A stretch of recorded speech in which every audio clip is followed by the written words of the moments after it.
Perfect self-expression or the divine design. Quote, "No wind can drive my bark astray, nor change the tide of destiny. There is for each man perfect self-expression. There is a place which he is to feel and no one else can feel. Something which he is to do which no one else can do. It is his destiny. This achievement is held a perfect idea in divine mind, awaiting man's recognition. As the imaging faculty is the creative faculty, it is necessary for man to see the idea before it can manifest. So, man's highest demand is for the divine design of his life. He may not have the faintest conception of what it is, for there is possibly some marvelous talent hidden deep within him. His demand should be, quote, "Infinite Spirit, open the way for the design, the divine design of my life to manifest. Let the genius within me now be released. Let me see clearly the perfect plan." End quote. The perfect plan includes health, wealth, love, and perfect self-expression. This is the square of life, which brings perfect happiness. When one has made his demand, he may find great changes taking place in his life. For nearly every man has wandered far from the divine design. I know in one woman's case, it was as though a cyclone had struck our affairs, but readjustments came quickly and new and wonderful conditions took the place of the old ones. Perfect self-expression will never be labor, but of such absorbing interest that it will seem almost like play. The student knows also a man comes into the world financed by God. The supply needed for his perfect self-expression will always be at hand. Many a genius had struggled for years with the problem of supply, when his spoken word and faith would have released quickly the necessary funds. For example, after the class one day, a man came to me and handed me a cent. He said, quote, "I have just 7 cents in the world, and I am going to give you one, for I have faith in the power of your spoken word. I want you to speak the word for my perfect self-expression and prosperity." End quote. I spoke the word and did not see him again until a year later. He came in one day, successful and happy, with a roll of yellow bills in his pocket. He said, quote, "Immediately after you spoke the word, I had a position offered me in a distant city, and am now demonstrating health, happiness, and supply." A woman's perfect self-expression may be in becoming a perfect wife, a perfect mother, a perfect homemaker, and not necessarily in having a public career. Demand infinite leads, and the way will be made easy and successful. One should not visualize or force a mental picture. When he demands the divine design to come into his conscious mind, he will receive flashes of inspiration and begin to see himself making some great accomplishment. This is the picture or idea he must hold without wavering. The thing man seeks is seeking him. The telephone was seeking Bell. Parents should never force careers and professions upon their children. With a knowledge of spiritual truth, the divine plan could be spoken for early in childhood or prenatally. A prenatal treatment should be, quote, let the God in this child have perfect expression. Let the divine design of his mind, body, and affairs be made manifest throughout his life, throughout eternity. End quote. God's will be done, not man's. God's pattern, not man's pattern, is the command we find running through all the scriptures. And the Bible is a book dealing with the science of the mind. It is a book telling man how to release his soul or subconscious mind from bondage. The battles described are pictures of man waging war against mortal thoughts. Quote, a man's foes shall be they of his own household. Matthew chapter 10. Every man is Jehoshaphat, and every man is David, who slays Goliath, mortal thinking, with the little white stone, faith. So, man must be careful that he is not the, quote, wicked and slothful servant, end quote, who buried his talent.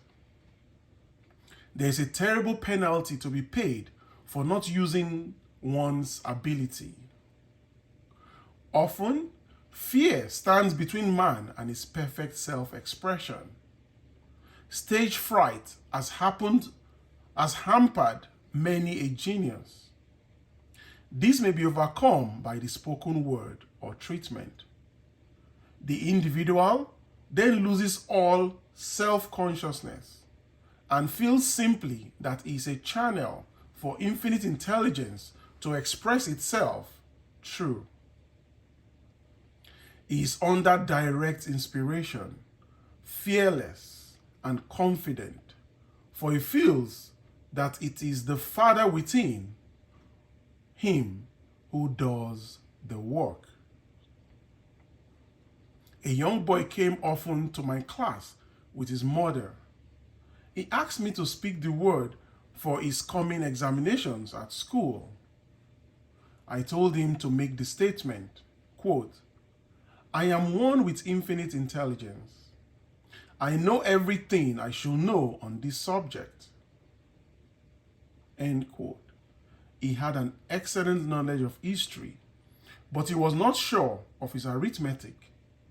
I saw him afterwards, and he said, I spoke the word for my arithmetic and passed with the highest honors, but thought I could depend on myself for history, and I got a very poor mark.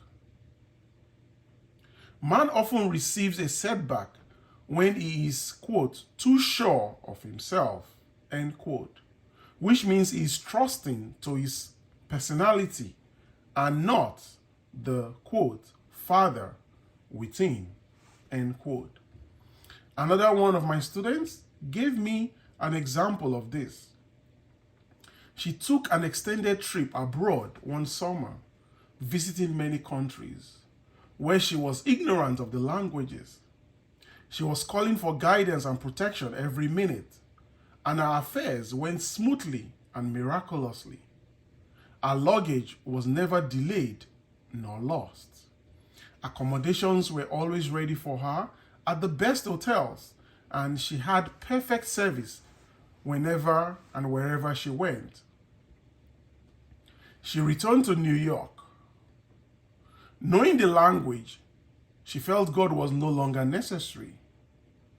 So, looked after her affairs in an ordinary manner. Everything went wrong. Her trunks delayed amid inharmony and confusion. The student must form the habit of, quote, practicing the presence of God, end quote, every minute. In all thy ways, acknowledge him. Nothing is too small or too great to put in the hands of God. Sometimes, an insignificant incident may be the turning point in a man's life. Robert Fulton, watching some boiling water simmering in a tea kettle, saw a steamboat. I have seen a student often keep back his demonstrations through resistance or pointing the way. He pins his faith to one channel only and dictates just the way he desires the manifestation to come, which brings things to a standstill. Quote, my ways, not your way, is the command of infinite intelligence. Like all power, be it steam or electricity, it must have a non-resistant engine or instrument to walk through, and man is that engine or instrument. Over and over again, man is told, quote, stand still, end quote. Quote, O Judah, fear not, but tomorrow go out against them, for the Lord will be with you. You shall not need to fight this battle. Set yourselves, stand ye still, and see the salvation of the Lord with you. End quote. 2 Chronicles. We see this in the incidents of the $2,000 coming to the woman through the landlord when she became non-resistant and undisturbed. And the woman who won the man's love, quote, after all suffering had ceased, end quote. The student's goal is poise. Poise is power, for it gives God power a chance to rush through man, to, quote, will and do its good pleasure, end quote. Poised, he thinks clearly and makes, quote, right decisions quickly, end quote. He never misses a trick.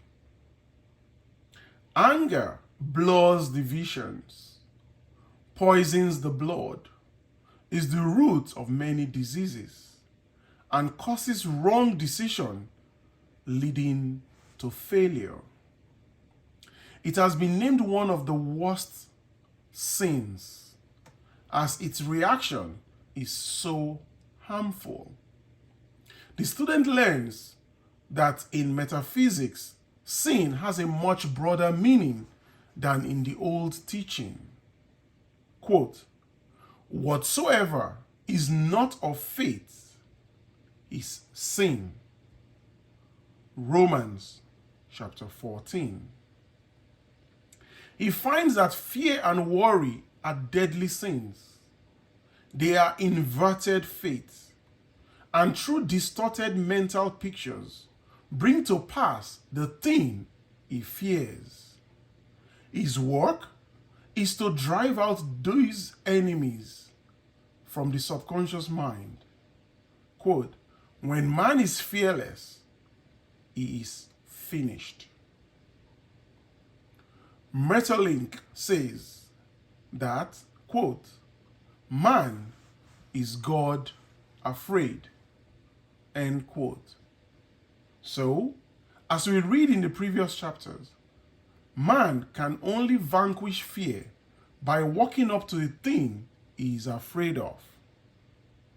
When Jehoshaphat and his army prepared to meet the enemy, singing, quote, "Praise the Lord, for his mercy endureth forever," end quote, they found their enemies had destroyed each other and there was nothing to fight.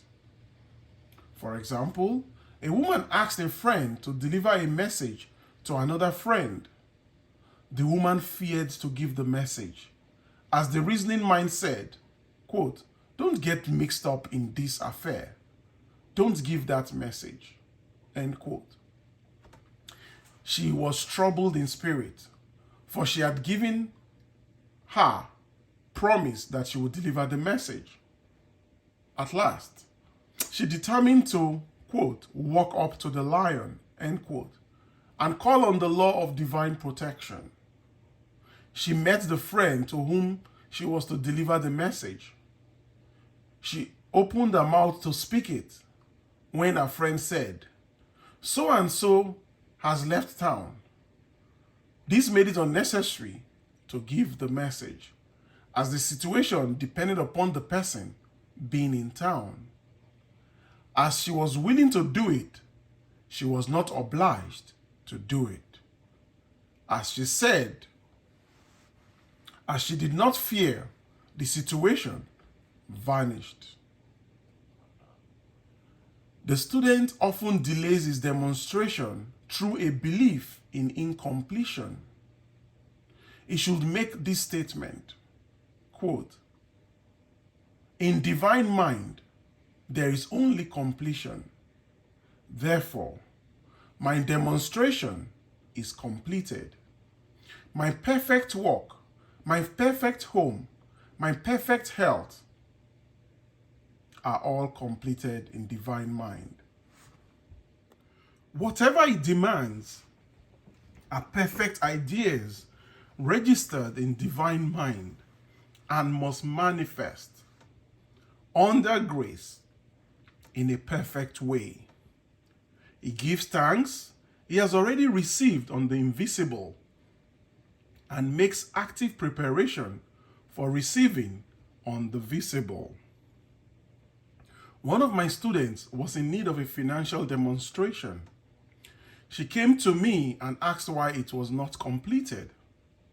I replied, quote, "Perhaps you are in the habit of leaving things unfinished, and the subconscious has gotten into the habit of not completing.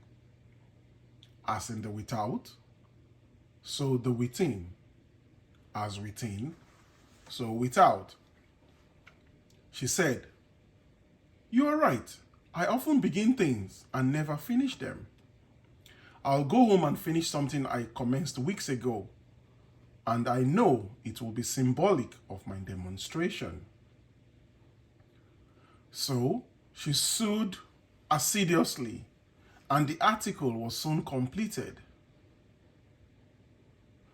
Shortly after, the money came in a most curious manner. Her husband was paid his salary twice that month. He told the people of their mistake, and they sent word to keep it. When man asks, believing, he must receive, for God creates his own channels. Matthew 21:22.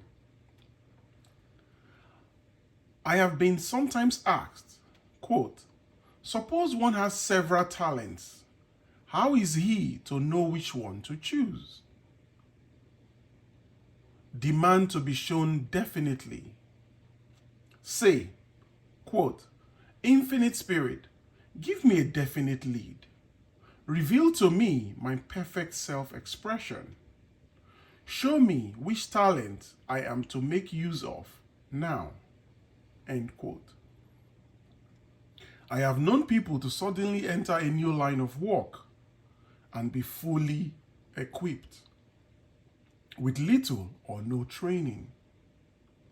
So make the statement, quote, "I am fully equipped for the divine plan of my life.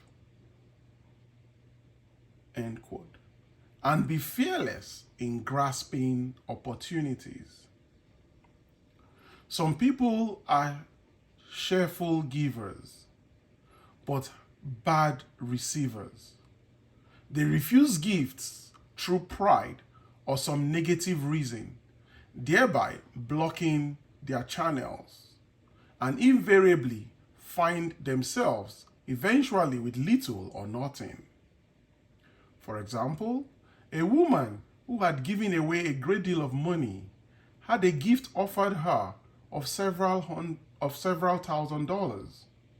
She refused to take it, saying she did not need it. Shortly after that, her finances were, quote, tied up, end quote, and she found herself in debt for that amount. Man should receive gracefully, the bread returning to him upon the water. Freely ye have given, freely ye shall receive. There is always the perfect balance of giving and receiving. And though man should give without thinking of returns, he violates law if he does not accept the returns which come to him. For all gifts are from God, man being merely the channel. A thought of lack should never be held over the giver. For example, when the man gave me the 1 cent, I did not say, "Poor man, he cannot afford to give me that." I saw him rich and prosperous, with his supply pouring in. It was this thought which brought it. If one has been a bad receiver, he must become a good one, and take even a postage stamp if it is given him, and open up his channels for receiving.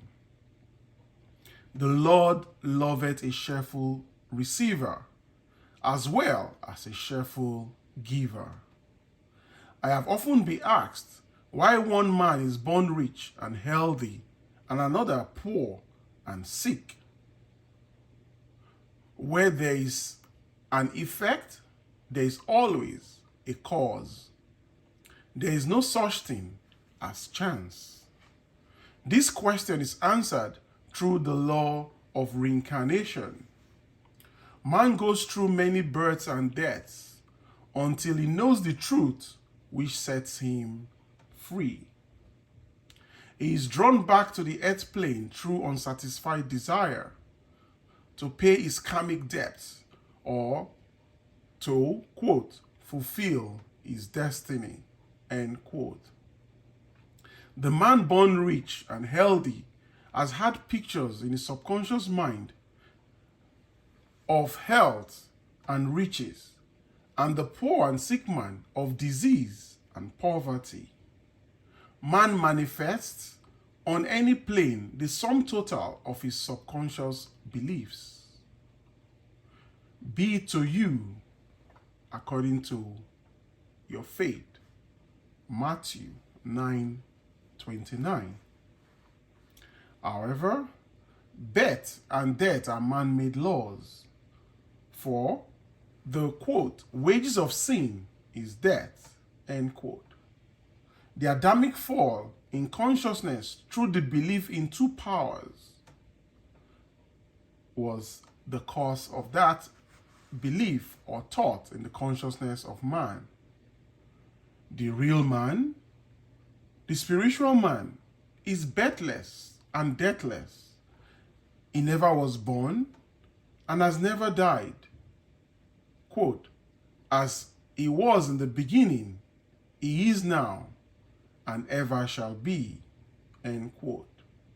So through the truth, man is set free from the law of karma, sin, and death, and manifests the man made in, quote, his image and likeness, end quote. Man's freedom comes through fulfilling his destiny, bringing into manifestation the divine design of his life. His Lord will say unto him, quote, "Well done, thou good and faithful servant. Thou hast been faithful over a few things.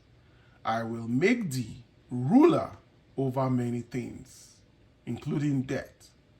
Enter thou now into the joy of thy Lord, eternal life." End of chapter.